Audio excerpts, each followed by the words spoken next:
Hello friends, welcome back. In this lesson, we shall be integrating ideas of narrative-based medicine and homeopathy so that we are able to take the case to a conclusion and benefit the patient from the process of narrative-based medicine. In the process of learning how to integrate allopathic practice with homeopathic practice, we have considered the various strands.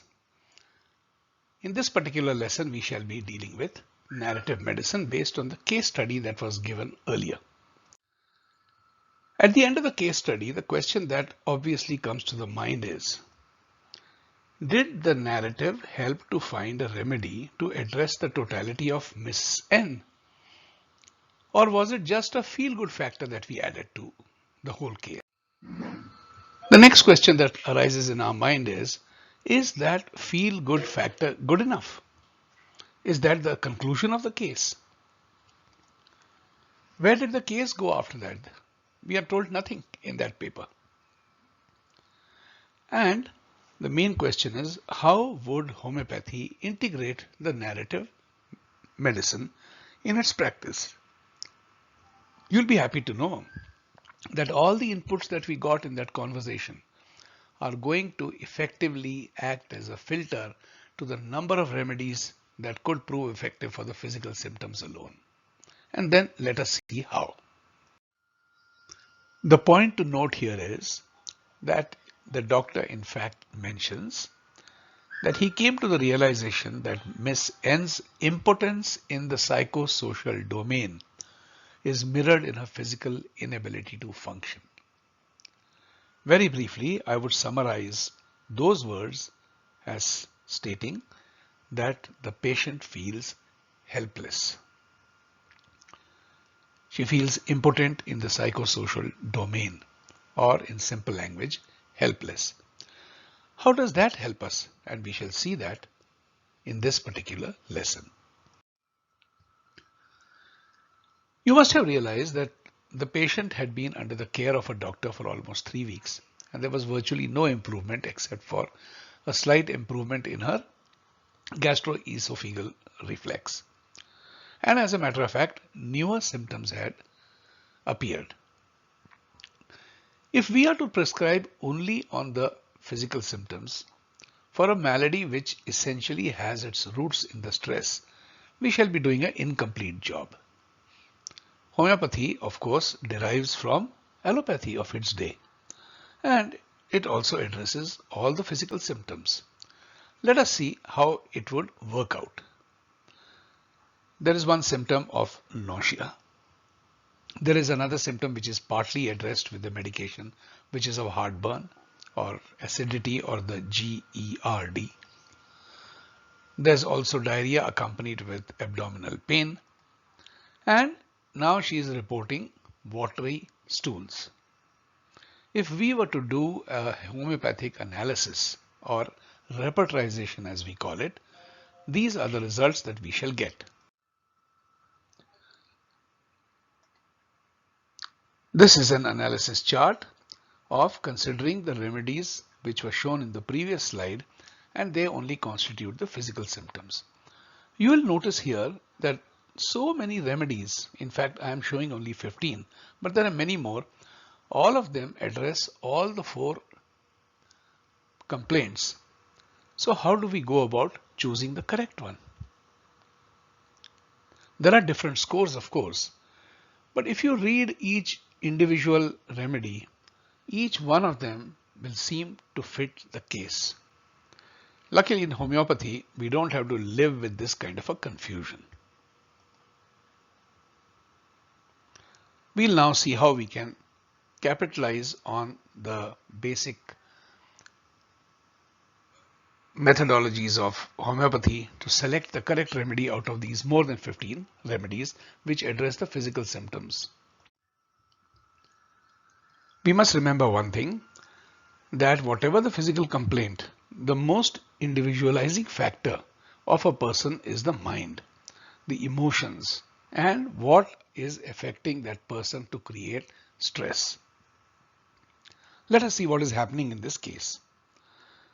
Miss N has said earlier that she is now living with 3 children and that her partner is away most of the times.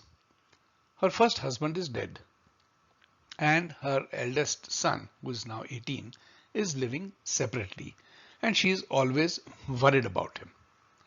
That is a factor of stress. So we can add to our rubrics anxiety for the loved ones. Similarly, there is a lot of stress going on because the ex-wife of her present partner has filed a court case. The fact that she is being accused is yet another major factor of creating stress. Also, she has mentioned that she is barely just getting over with the grief of the death of her first husband. So we can add that symptom as well. And this whole process is making her very weak and exhausted. So that is the fourth symptom that we shall take. Now these are individual symptoms. They are not directly related to her present physical complaints, or so it would appear. But she is very clear about the complaints that she has about her stress causing factors. If we do an analysis of this, including the symptoms which we mentioned earlier, and that gave us more than 15 remedies. So I'll draw a line here. All the symptoms mentioned above the line are those which we have seen earlier. Those below this orange line are the new symptoms related exclusively to the mind. And now you'll see that there is one remedy that stands out as it covers all the 8 symptom rubrics, and that is Natrum muriaticum, or Nat-Mur as we call it. It has got a good score as well. Of course, we have not learned what that score means, but you will realize that the total score of 18 is much higher than all the other remedies, besides covering all the 8 symptoms.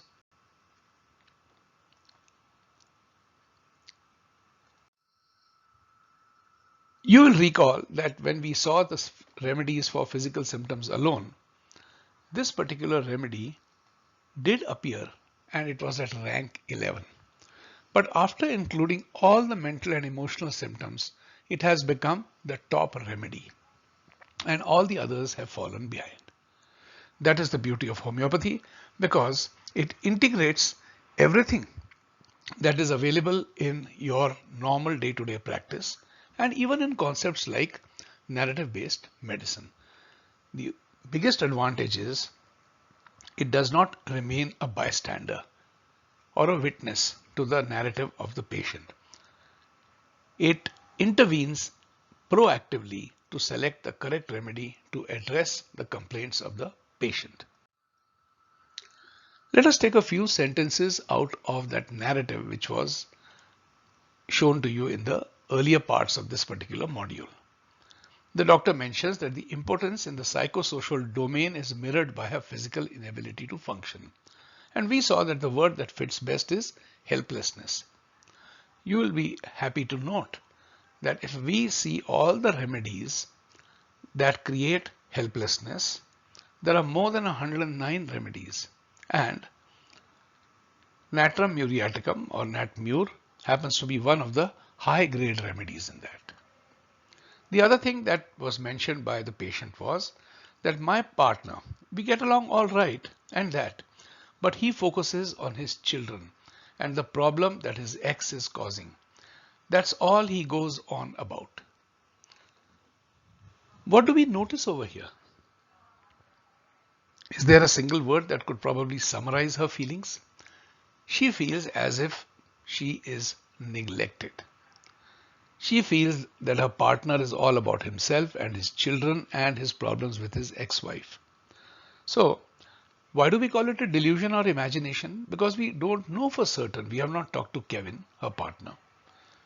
So we can take a safe bet and say that she feels that she is neglected. And once again over here, Natrum muriaticum appears. Let me remind you that in an earlier module we had seen how remedies end up in repertories. They come from the Materia Medica.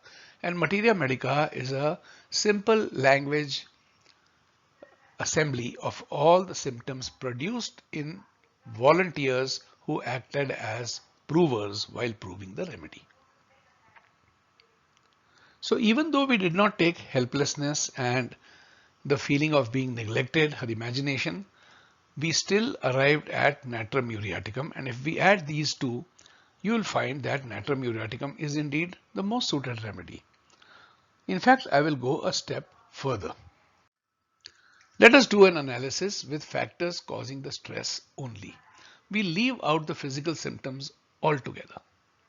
And what happens?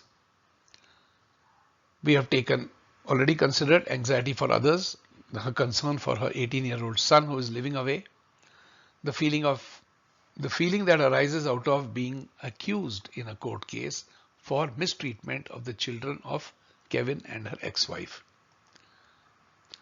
She has also mentioned very clearly that she is still not completely over with the grief of her first husband's death. Weakness and prostration, and to this we will add, we have already considered these four rubrics, to this we will add helplessness and delusions and imaginations of being neglected. In the analysis which I am going to show you now, I have dropped all the other physical symptoms. And once again what you find is that natrum muriaticum is the obvious choice and all the other remedies fall way behind, both in terms of score as well as the number of symptoms covered. All of us know from our medical education that the mind and gut are very closely related, and the mind affects the gut. Here is a quotation from a paper: psychological aspects such as stress, emotions, illness behavior, or personality are known to affect the severity of the symptoms of gastroesophageal reflux disease, or GERD, and can influence medical outcome. Second one, it is concluded that beneficial selective reduction of nausea will depend on a greater knowledge of the interaction of the psychological and physiological variables. Once again, the connection between the mind and nausea. Here is a third quotation from another paper: the gut is physiologically responsive to emotional and environmental, that is stressful stimuli. The varied influence of environmental stress, thought, and emotions on gut function help explain the variation in symptoms of patients with these disorders. This is just a short selection of what research papers have told us, and most of us know from common knowledge. Yet those of you who are researchers or those who wish to pursue further academic study of this topic, the next slide will show you the references.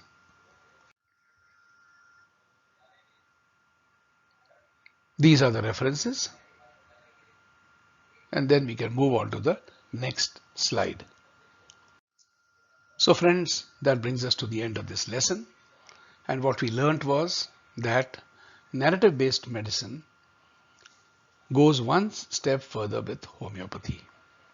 We can find a remedy to address the symptoms of the patient both at the physical as well as at the psychological and emotional level, and it works beautifully.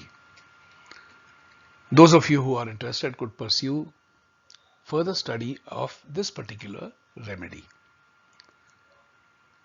Until we meet next, thank you very much for your attention, and bye-bye.